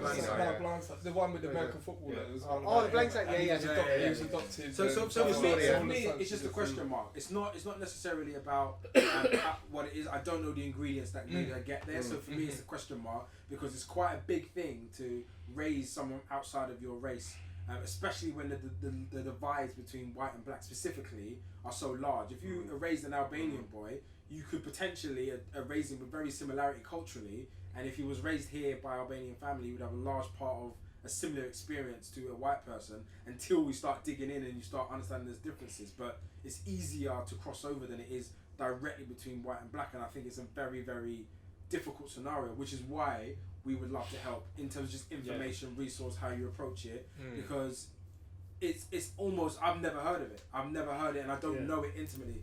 I haven't heard it from in a modern contemporary sense of someone who's mindfully doing it. I know of it as these kids arrive from Nigeria and they're living in Sussex and they're in this house. I have those experiences we know. And so I just think it's super important. So I'd say we've had a lot of focus on us as men, but how's your wife been dealing with it? Very good. Well, in truth, it's been very up and down. It's been very volatile, but and that's got nothing to do with race. I have to say, he's young, and the only time that has really featured so far is when he started school. We had to make sure he had an answer to the question when we turned up at the school gates, and the other kids said, "Who are they?" And so we had to make sure that he was emotionally ready for that and that he could deal with that. And how did you do that? The whole thing is, you don't try and make his story a mystery. You try and make it familiar, comfortable. So you talk about it a lot. The social workers train you. You do life story work. So we talk about his background. We talk about when we arrived, and so at a very young age, we were kind of practicing with him. And we said, what are you going to say if the other kids say, why does your daddy or your mummy not look like you? And he got it so quickly, and he just sort of was so blunt. He was like, because I'm adopted, and then kind of moved on. So we were just I mean, that's the only time race is kind of featured in it. So that's not been the thing. The thing really has just been he's had a tough start in life, right? So he's got a whole bunch of that you guys challenges, behavioural stuff that is really hard to deal with. And you're absolutely right in terms of where that comes from. It's security, and it will take time to iron that out. So she has been amazing, and she loves him with all her heart, and she's at her wit's end. That's kind of it, right? Which I guess everybody in this room can identify with. Everybody's had that. 3-year-olds. So that's her. How do you deal with this? How old's your son? 3.5. Okay, so are you preparing him for when you turn up and people start asking him, how come your dad's so different? So my son is very, very sort of fair skinned. So even in terms of so it's little things like hair texture, all of that kind of stuff. He's got very kind of loose curls.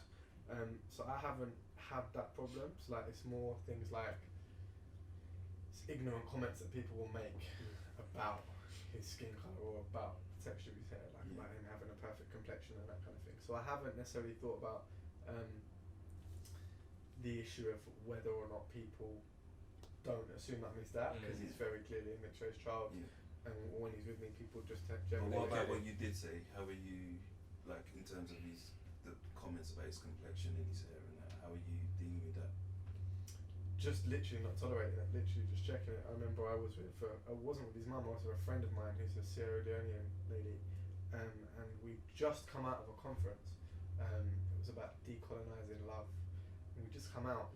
What a conference time! Jesus Christ! Right? Yeah. And this white woman comes over, and for all she knew, that could have been his mum that was standing next to us, and she was like, "Oh my God, the son's so beautiful. He's got a perfect skin tone," and we just looked at each other and we were like, "What?" Yeah. Especially like attending that conference, we would have kind of thought that would have been a kind of audience where you're at least going to be a little bit more mindful, and a little bit more aware. But she just wasn't, and I guess it's just, again, that's one of those blind spots. It's just asking those questions of, well, like, why is this the perfect complexion? Like, why is this any more beautiful than if he had darker skin? And I guess just pulling people up on that. Are you mindful of doing it in front of your child, so that they also don't get a complex? Because sometimes when your parents are fighting. Ezra's 3.5 and he's so boisterous, like he's got so much energy, like even just getting him to be in one space just doesn't happen. So when he was younger it was different because he was there, but it's now any conversation I'm having with anyone, he's not sticking around by my ankle to even hear that conversation. He's off generally running around in the playground or whatever. So that's not something that I'm necessarily confronted with, but it's like even the questions that you're asking now. So there's for me a big part of this is listening. I mean, a big part of this of how to parent and how to raise a mixed race son. I don't have all of the answers. Now I'm not like, right, cool, this is my plan and this is how it's going to be. Some of that is learning on the job. Some of that is being in spaces where, as much as it's beneficial for him to have those people around, it's beneficial for me to have those questions of, how are you going to deal with this? Or have you thought about that? And it may be something that I've never thought about before, and then I can go away and I can actually be, intentional and mindful of, alright, cool, that's something that I need to really reflect on as he's getting older. How do I manage that? And have those conversations in those circles. So yeah. How and it's quite different because we talk about how we were raised and our fathers, and we know our fathers weren't particularly as present or positive as they would like. What were your relationship with your fathers? That's quite I'd love to know. Well, close to my father, still close to my father. Very much, food on table, go to work.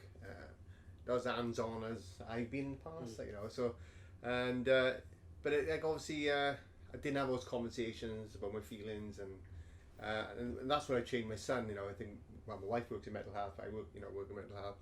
So I'm having those conversations. So he's more likely to come on to me if he's struggling as well with his mental health or anything.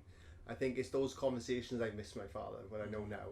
And you do look, when you become a father, you think your traditional dad and modern day dad, and the pressures are totally different now today, isn't it? It's probably harder today for dads now than it was when I was a first time dad, obviously the social media side and things like that. So there's a lot more pressures, more stay at home dads, single dads, it goes on, doesn't it? But I think he's a big role part of my life, but I think as for inspiration, I would say the youth worker that I went to work on until he passed on. He was the more person said, look, you can do this. Don't let anyone tell you what you can't do. Don't let anyone judge you. Don't look at, I remember my father saying once, never look down on anyone unless you're helping them up. I always remember those. So my father did have an influence on me as well. But I think when it comes to role model, as in to inspire me to think, no, I'm not. I am good enough. I think it came from a youth worker, really. If I'm honest, but very close to my father. Yeah.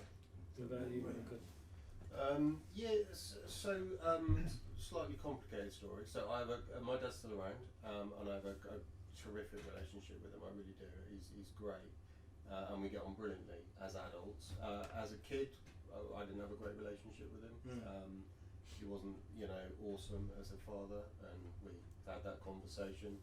But did you go and fix that? Yeah, and I think just like a lot of dads, in the 80s, he was doing all the stuff that you were describing, right? He was coming home and just really bad-tempered, cross, just ruining the vibe for everybody, but then not doing the next thing, which was to calling himself out and his behaviour was just carrying on like that. So it was difficult, but he adopted me.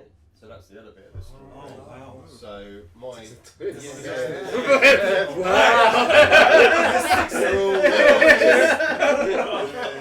go. So my mum, my birth father fucked off when I was very young. My mum was a single mum, me and my brother, and then she remarried when I was 5, and because my birth dad wasn't around at all, he decided to adopt us. So fair play to him. He didn't have to do that, and he did do that.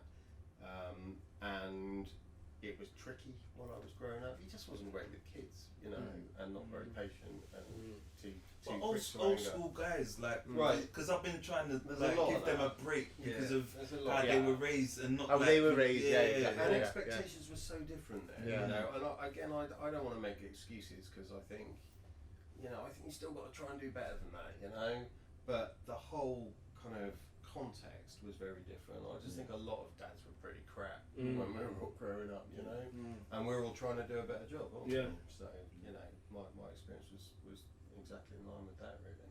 What about you, Adam? My relationship with my dad is an interesting one, and it's definitely something that I'm even now still kind of unpacking.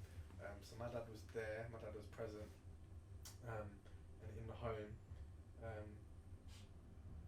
There were obviously difficulties in the marriage between him and my mum, but growing up my whole life into early adulthood, I never really knew much about my dad. So my dad was very quiet, very reserved. Even now, like, I don't know what my dad likes. Do you know what I mean? I don't know whether he likes I know he doesn't like sport. I don't know whether he believes in God. I don't know who he's ever voted for. I literally don't know much about my dad. Like, he was just very quiet and very reserved. So my dad was very much great when it came to providing, or if you needed something doing, whether it be fixing something or teaching you how to do something, and he definitely kind of fulfilled that. But in terms of emotionally, do you know what I mean? Like, I think back and I'm like, and it's definitely something that shaped the way I parent Ezra, but it's like, I can count on one hand the amount of times that I've ever heard my dad tell me he loves me. And I can count on one hand the amount of times my dad's ever given me a hug. Maybe that's not the truth, but in terms of what I remember, do you know what I mean, that's my experience. So not to bash my dad or say that he was a bad dad, but he's definitely shaped me in a way that's kind of my example of how I don't want to be as a father. That's not to say that he was a bad dad, but it's like, actually I want to do things in the complete opposite. I always think they did the best at the time with the resources they had, and that's how I sort of Vic myself with my dad. You do have to be at peace with it, but I do think there's this thing about when you're consciously trying to think about what I don't want to be. It's a lot harder work than when you're just subconsciously reacting to positive behaviours. And I think that's what kind of the legacy of this room, I don't want to plump you in just yet, but like the legacy of this room is that where we remember what we don't want, and we're designing it based on an imagination of what it could have been or what it should have been, it's not autopilot. And I think people really underestimate how easy it is. I want to be very mindful of my words, but my assumption is that women are programmed to be mothers from the beginning. They're told they're going to be mothers. They said, this is how you're going to do it. Here's a goal. Like, it's just kind of like programmed into you. So by the time you actually have a kid, there's a lot of muscle memory that's been built and how you react. And whereas like, for us, we're just kind of like, I don't want to do that, but I think dads do that. Is it like how Uncle Phil did it?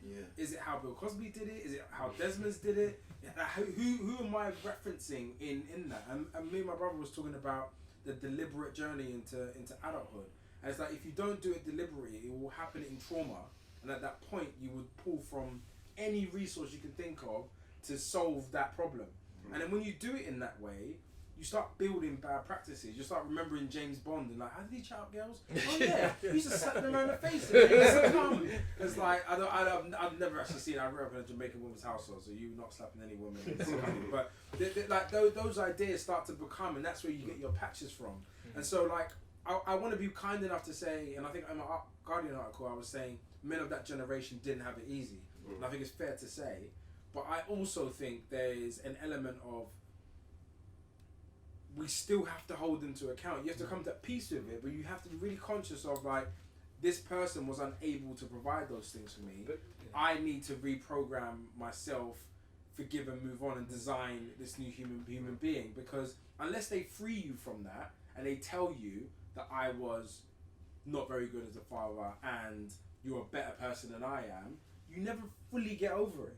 I think that's where the problem comes. Because you know, but this is what we said in the Coming of Age podcast, where we were saying, yes, if I consciously say I've outgrown my parents and I now can be a man in my own right, but until your parents release you, the work fully doesn't take place. You can either kill them in your mind and say, whatever happened with you and whatever you think, I don't care. Symbolically kill them and say, I don't care.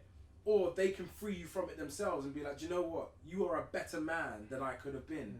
And I'm not even saying I'm proud of it, just you are better. I wasn't very good at it. And what that does, it releases you to look at other sources. But we're always consciously trying to think, is that in me because of my dad? Like, am I like into women way too much because of my dad? Because my dad was a womanizer. Like, he used to hit my mum. Is that why I get angry? And you start putting things, connecting it to him, and that will always be the case until either they free you or you really go the extra hog and completely cut him off from your whole existence. And I think towing that line keeps you in a weird kind of paradox. And I think that's what they very least owe you. If you weren't a good father in the 70s and 80s, the very least you can do is release your children from that tax and say, if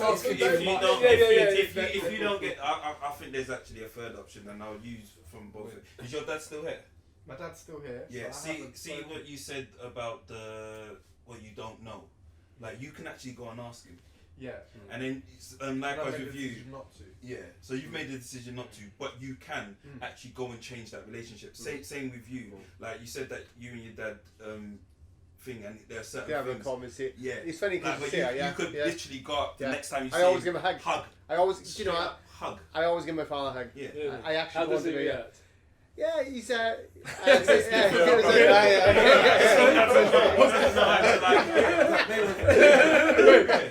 there's little things that you can do to navigate that. Like, just to change it. Like, you could go up to your dad and actually say to him, I love you, and it's cool. If he doesn't say it back, it doesn't matter. And that, like, literally, and that, I think but my point is the reason why I say that my ask is to the dad is to say that you going through that process is extremely taxing. I've been trying to do it for the last year and a half, 2 years, and it's this idea of detaching yourself from your parents' expectation is very, very difficult work. And you can logically say, and as you have, like I'm saying with my dad, he has no place in my universe. There is nothing, like, and it's not even malicious anymore. It's now just gone to just indifference. And so you can logically do it, but to unwind all of that thinking and that programming of secretly hoping that one day just gives you an answer or building in those things is unfair to you. And if he wasn't able to be a good parent emotionally, the very least he can do is understand that you're raising a child, you're doing an amazing job, you are a sound-minded human being. It is a lot, but this is what I'm saying, it's their work to do as well as our work to do. But that's why when you spoke about them releasing us, what's that? I hear what you're saying, and I kind of agree with it in theory, but at the same time, we can't rely on them. Can't wait for that. You can't wait for that. For example, like with my dad, I'd love to have those conversations, but I've spent so much of my adult life trying to form that relationship, and that is taxing. That's emotionally difficult. That's hard work. Now I'm trying to raise my own family to chase my dad. Exactly. And how that relationship is going to take away from you. Exactly. I can't force him. I'm not saying for you to force it. I'm saying if we was in a room with them, that would be my ask. Yeah. Because we're all trying to do it ourselves, and we're going to do it because we have kids who are responsible for now. We have no choice. We have to be there. But what I'm saying is that we're all kind of we're being kind to our parents, and that's fair. They're our parents. We should be kind. But I'm saying my ask to them as an individual is that I know how hard it is to present your father or view your father in a certain way and park it and still continue to be an amazing father. What the ask is that if they ever was to listen to this, is just ring you one day and release you from that. Because that's what they should be doing. It's not your work to do. But you know what? For me, absolutely. But do you know what? Do you know what? Our parents are probably still dealing with their trauma themselves, and maybe haven't been released from their home. So they can't do it because they have. It's a cycle. And you got to remember a certain age group. It's a cycle. Like they would watching this now and just like, these are just soft. Because that's or do you know another thing is we're in charge of our destiny.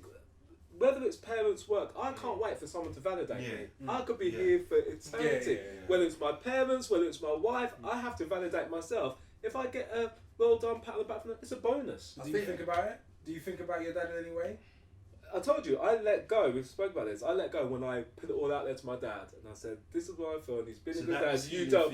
And I said, "You've done what you can," and he provided. And again, not to bash my dad. I would have liked more hugs, him to come watch me play football, but for whatever reason, it didn't happen.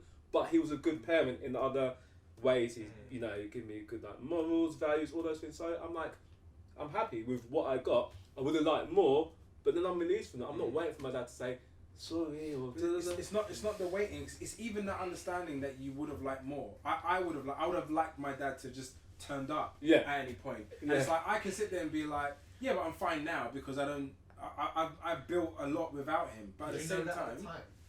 Did you know that at the time? Which part? That he was... So like in terms of now, it's easy for me to look back and be like, alright, cool. As a teenager, I had these questions or there were these things I was going through because I'd never heard my dad tell me he loved me or whatever.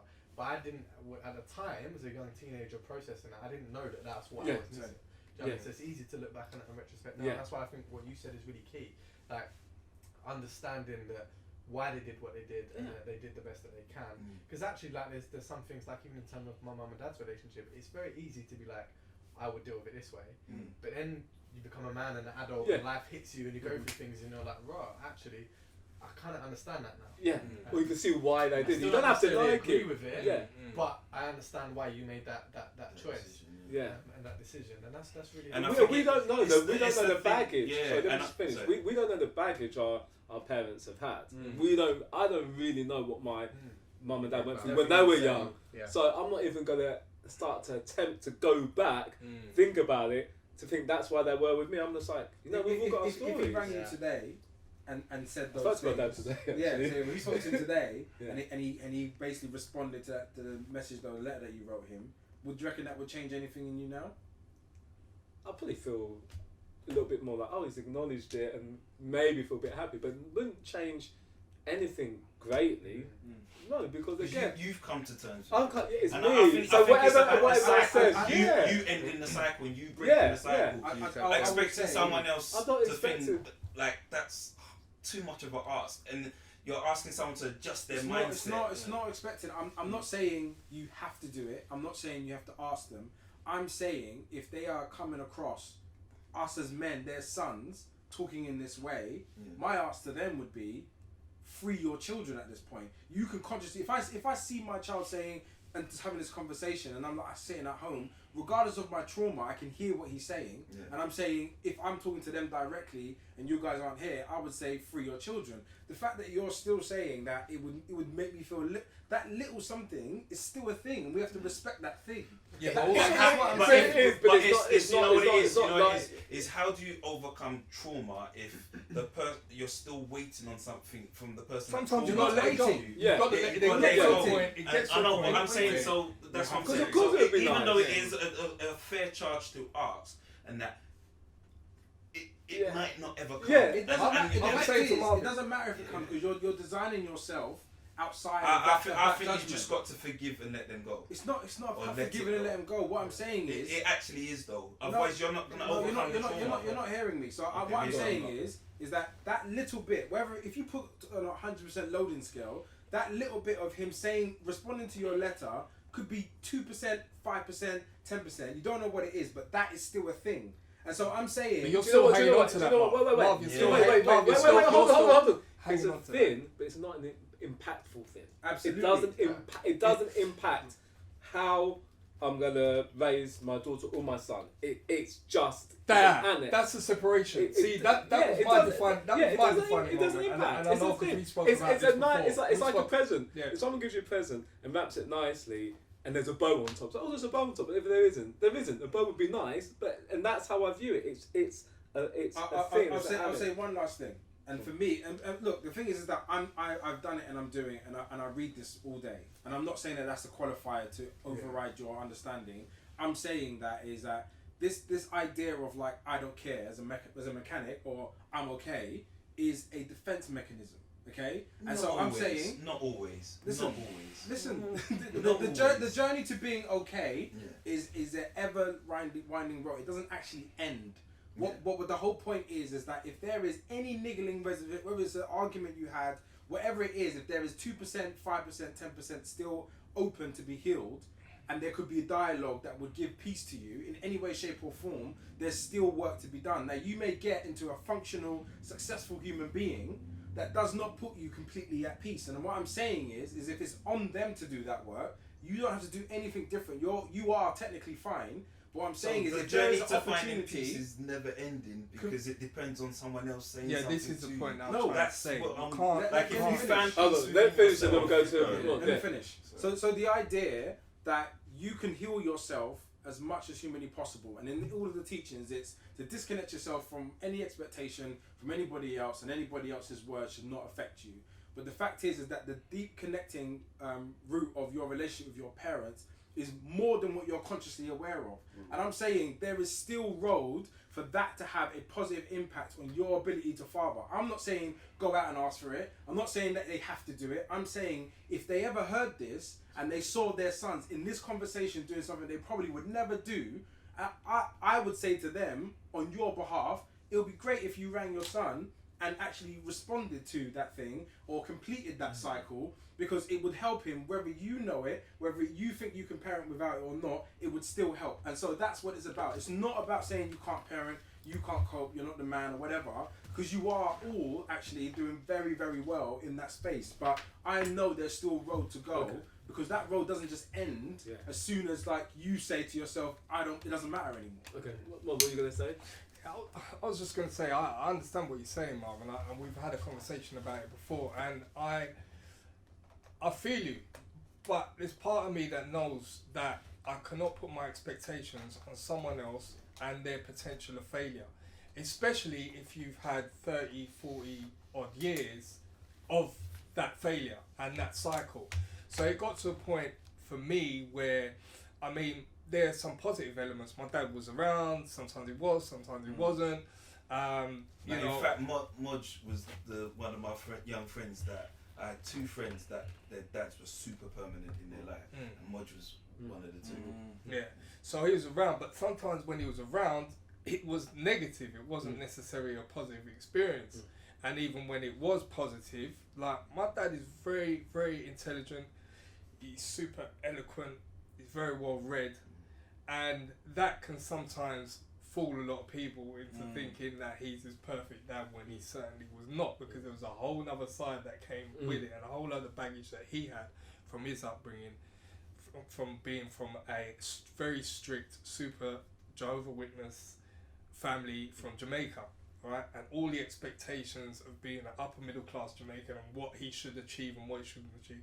Having servants back home, this, that and the other, then coming to England in the 50s and all of that's being taken away. And what a culture shock that was for him, just to be this ordinary Joe in the middle of nowhere. And then people telling you, go back home, you don't belong here, blah, blah, blah, this, that and the other. It was massive for him.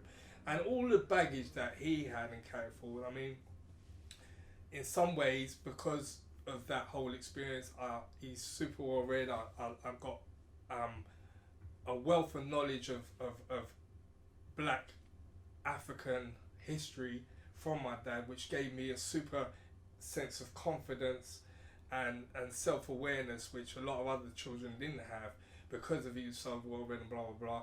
But then, like I said, there's terms of the relationship, and my mother doesn't talk to him, and there's a whole lot of other stuff that I really, and I've spoken to you about it, and I'm talking some serious stuff where I've had to say, do you know what, as far as you're concerned and parenting, me and you, it's finished, we draw a line. But you got a chance with your grandchild to do better. Don't fuck this up. As plain as that. Simple, don't fuck this up. Me, that's done. There you go. Second chance. Let's see what you do with this. Because I hear what you're saying, and just from you last explain and listening to that, and I'm of the mindset that if you can get to a place where you forgive your parents for their weaknesses and everything and that, and then once you've forgiven them, like if you can find it within you that it's not taxing, but just by simple little gestures, like the hugging of your dad, or just asking your dad, like, if you do decide to speak to him again, like, what do you actually do? And like, I said it and you started laughing and that, but I asked my mum about her sex life before she had us, and her dating life, and I did. Because I wanted to know, like, just to have some real conversation. I know you want to unpack my... That's a next one. Me and Marvin No, but I did. And me and my mum have a frank and open relationship in terms of just speaking to each other. Because I asked some of these questions in front of my brother, and he just cringed and was like, oh, we cringe. I like to ask. Even my son now, like, there was a point where I told him that, like, hey, I know the ladies, you know. I've got a weird, like, dialogue that I have with women, that they just seem to end up liking me. And I know that I'm aware of this power. Black Jesus is not Black Jesus by accident, and that. But it's not even bragging. But I had to tell him that, like, I know the ladies, and I fucked up with your mum because I kept cheating on her. Yeah. And that, and it was bad, and I fucked up our home life because of it. Like, your mum was perfect in our relationship. I messed it up, and that's why I don't live with you. And I've had that talk with him, and I hope that he hasn't taken it on board, and I hope one day he doesn't sit in a room. He's 18 now. See, I would like Marv. I would actually like my dad to one day turn around and say to me, "Do you know what, son? I know that was wrong. I know I fucked up. I know that's unforgivable. Blah blah blah. You know, can you please forgive me?" But I know it's not gonna happen. You just love to hear, even to actually even to factually know what actually happened, because we're assuming it's bad because we know what happened in that era, but we don't actually know large percentages of what actually happened. And so it's funny because actually before the podcast started, one of my mum's friends was in my house and my son was playing up, and he started like playing it like he doesn't know how to behave talk. And so I started asking him about his childhood, and before you know it, he's like, yeah, you know what, man, I couldn't, all my dreams, man, I had dreams of being a drummer, and if I used to get my hair cut and I moved too much, my dad used to beat me, and I came with all this trauma. I laughed, but... And I was like, he was presenting it as like, my son can't behave, but I knew he was tired. I knew why he was acting that way. So I was like, we have to go home. That's nothing to me. But he was like, no, you know, these kids these days gave the whole thing. And then I started asking about his childhood. His childhood sounded horrific. So I was if anyone of that generation has also gone through that, and you raised me, I understand where my things are coming from. And it's I respect that generational trauma. But then in your piece of your latter years, whether it's your last week of living, you're like, son, I'm sorry, I was trash. Whatever that sentence is, that would do untold for just for humanity. Even forget ourselves. Just like so to have that reconcile. How is it with you and your dad at the moment then? It's non-existent. My dad isn't. He was around until I was about maybe 18 months, and my brother remembers more negativity. I don't really remember anything. When I was maybe between 8 and 12, I actually remember. He came back around, and after about 2-3 weeks, he's like, I don't have any money, and he just never turned up again. Then I didn't see him for ages. Then I ran to him at a funeral, and he just you know when you meet someone and you know there's nothing to gain. There's no information. There's no wisdom. There's nothing. I was just like, that's my dad. Like, that's it. And so I had to reconcile with that. And then like there was even one point where he met my brother. And my brother tried to talk to him, but then he saw me afterwards, and he didn't realize that we were different people. And I was like, "You really don't even know me." And it's like that. You like from that point on, it's like, and bearing in mind, previous up to that, I never consciously was aware I didn't have a dad. My mum was cooking like gangbusters. She looked after everything. There was nothing missing. So it was only when I consciously saw someone's dad, and I was like, "Oh, dad, what do they do?" Like it was like that level of ignorance. So. For me, I don't have a relationship. I don't really miss anything. My thing is with my mum. I wanted my mum to do more.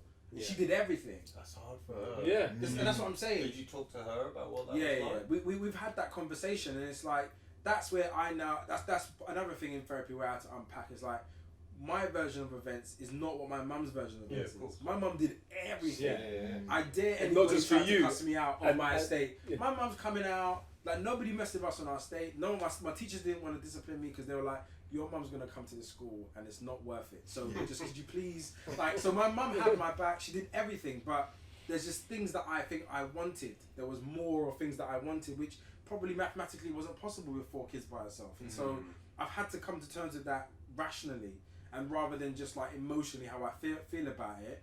But those things transfer into my marriage, because whatever you're missing, you then project into your marriage. Yes, it's like, yes. I want more hugs from you, and I want more like. Yeah. It's like, and when I figured that out, that's when I called my wife and I was like, I'm sorry, because I didn't realise that's what I was doing. I thought I was just like, I know how relationships work. I've seen it on TV, and I know how these films work, and this is what love looks like. Yeah, this is what love looks like. And then it wasn't until I realised my wife is like really well put together. Like, she's really stable, and she's just there, and she gives loads, and it wasn't my love language because she wasn't mirroring what my mum didn't do. And it's like some weird Freudian thing that I'm. So should we unpack you and my mum's relationship? No. No. We're doing it together. We're doing it together. We're not. We need professionals for you. We need a chat with me and a professional with you. But you think that it stunted me though? I don't think it's had a massive effect, but you definitely have a weird affinity with weird gestures towards your mum, and I don't understand where that comes from, because that's not. I don't know. Maybe that's connected to your sex life, my friend. There you go. We're gonna have a professional. It's not for me. I am a learner of my own self. I don't know anybody else's. But both my baby mothers are. Well, I hate that term. So both my children's mums. I get reports. Are both short like my mum and very kind and generous. So maybe there's something in it. Something, but the point is that I think when we figure out those things, and actually I used love languages as a reverse mechanic to understand what I thought I was lacking. And then I can consciously go through the journey. When I rang my brother and sister, they gave me such an alternative version of events. I was almost embarrassed that I'd like presented this to my mother. I was like, Mum, I feel like I needed more things. And then my brother and sister was like, Mum, you were a tearaway. You you was going through it, and Mum stuck by you. And I was like, oh yeah, she did protect me. She was there for that. And then you start to remember. And so the things I wanted more of, I just wanted more of. Yeah. Was it possible? No. Was it realistic? No, but I still wanted it, and I have to reconcile with that want. And now, have you ever apologized to your mum for how you was? I rang her the day my son was around. I was like, Mum, I'm so sorry. I get this now. I get why you were so protective. I get why you were doing like you would. You just did everything. She embodied what I thought a man and woman should do. She was a couple and an individual, and like I don't like giving women thanks on Father's Day, but like. I never knew about fathers until later on in my life, where I was like, potentially, I basically took that information of I wanted more, and I thought maybe my dad could have given it to me, because he would have been 2 people, and he may have spotted that I was looking for things at points and given it to me. Then I started thinking, what did dads do, and what kind of, and it's a very new idea. And when I'm doing it now myself, I'm like, I love being a dad. It's the best thing in the world, and I'm like. I don't know why my dad didn't do this more mindfully rather than having 12 of me or whatever. Because he had his own things he was dealing with. His own demons. But even with and this is why I'm loving the growth, because we're all here right now because we're trying to make sure that we raise healthy adults. I for one love this conversation. I know. The conversation this is brilliant, isn't it? Yeah. You know, it's really cathartic. Yeah, it's I just not just saying it. It's conversations that probably haven't been told before as well. Sometimes, people need to hear this. I've had a therapy session. That's I still feel like I'm learning. Honestly, my children are young. I've got an 18-year-old, and I remember when he was about 3 or 4. I told myself, never ever think you've got this dad thing down. Always be chasing to be a better dad. Like, do not ever rest on your thing. Like, just learn, and never get too old. Or set in your ways to learn something new about being a dad. Definitely. We've clocked 2 podcasts in one podcast. Brilliant. And we actually do really you know what? There was one last thing, because Marvin didn't do it, but he sent a group to do tips on how to be a better dad, adult white dad for a black child. So it's basically almost like a response to your message to me, which was just like what it was. We were like, is there anything? But I more have one thing, and I think it's about building the village, which I think you're already doing. And give him as many versions of himself in his likeness and different personalities as possible that are positive for him to build the identity from. Because you're in the home with him, he will just he'll just get that. He'll get that from osmosis, just being around. But that conscious understanding of my likeness, that needs to be designed around him, and then he'll pick a version that he really connects to, and then build himself up with your base. That's the main thing that I can think of. I think the rest of it you're probably in the space of doing. I've got one thing to say. Go on, please. Black history did not start with slavery. And I think that's the most important thing for a young black child to know. Yeah. That there's literally millennia of history to actually empower him as a child, as a young black male coming up. I am a bit concerned about when the politics and the history, when that emerges in his consciousness. Yeah. It's probably already started. Big, you know. Yeah, I think there's a lot of books and stuff. There's a book that I just got for me. And courses as well. I did a course of Black History Studies. They do a beginner's guide to Black History. It's like a year-long course. You can go on weekends and stuff. I think it's really important because when he goes to school, he's not going to get taught any of that, and he's just going to get a whole lot of negativity. And it's not. We were born on boats. And then we were dropped over here, born on boats, and that was it. And it's not the case, is it? That's 200 years of something not, thousands of years. Yeah, it's an interruption. Yeah. And maybe I've got little words as well. Maybe as he gets older, he might look at you and your wife as kind of saviours. But this was something that was told to me before. Don't try and be a saviour, be a believer. So it's not like that's your job to believe in him, not to save him from a bad life he could have had, from this or that. You just believe in him. That's why you've got him. So just keep believing in him. Yeah. Don't be a saviour. It's like, I believe in you. I'll take that one. And that's really important. And you know what? Someone said, and I tried to do that with, as I'm parenting. So, like, for example, with when I was trying to jump off the stair, I'm not like, I'm going to save you, I'm going to catch you. So I believe you can do it. I believe you can jump down and get to me. So I believe you. Not, I'll save you. I believe you. And that's trying to keep that constant thread. That's not even a black or white. No. That's what I'm saying. That's what I'm just saying. Just be a believer. Yeah. My one is creating safe spaces, and continue to make sure that safe is space. That space is safe, and that's like the main one. And the listening skills. We like to tell our children who they are, but they always tell you who they are. And it's to listen out for that. Like, obviously your son's unpacking a lot, but within all of that, he probably does know who he is, and I think that listening is super important for all of us. Because there's a little person there. Right? Yeah, people. All right, we need to go. So guys, it's great. Thank you. Thank you, firstly, for the wisdom, and thank you for taking a risk. You could be a journalist. We could be. That's the big reveal. I've been compromised. We're going to see on the Daily Mail tomorrow. Infiltrated. Exactly. This is Black Jesus. Why is it married to that? I don't know. If there's any brains in the three of us, it's used to. They're coming after the used to first. Oh no, it's good. I'm the Flavor I guarantee you that. That's coming on. Thank you. Just to echo that, thanks. I mean, for me personally, obviously I've known about you guys for a minute now, and I've done quite a few podcasts this year. But being invited on here, when you first asked me, I was like, why? Yeah. You didn't believe me. Why do you want me in this space? But even just to have that recognition or that kind of nod of appreciation, that meant a lot, and it's a privilege and an honour to be here. So thank you to you guys. Thank you, man.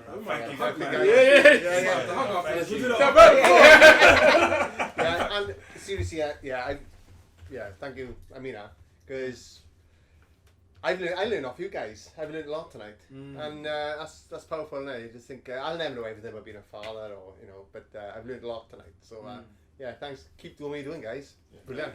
Excellent. Everyone get naked.